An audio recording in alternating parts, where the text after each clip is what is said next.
যে আমরা ইসলামের সকল বিষয়ের নির্দেশনা যেরকম নিজেরাও মানি এবং গোটা জাতিকে মানার জন্য উদ্বুদ্ধ করি, আমরা নিজেরা সেটাকে মানার চেষ্টা করি এবং আল্লাহর জমিনে সেটা বাস্তবায়ন করার চেষ্টা করি।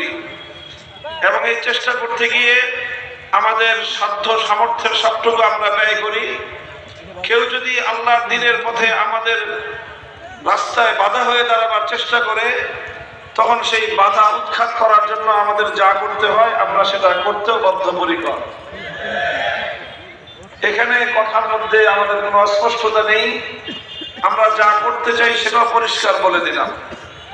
কাজেই সামনে যদি আমাদেরকে আল্লাহর দ্বীনের পথে কেউ অন্তরায় তৈরি করতে চায়, সেজন্য আমাদের এই অবস্থানটা সম্পর্কে জেনে শুনে তারপরে সামনে এসে দাঁড়ায়। আল্লাহ পাক রব্বুল আলামিন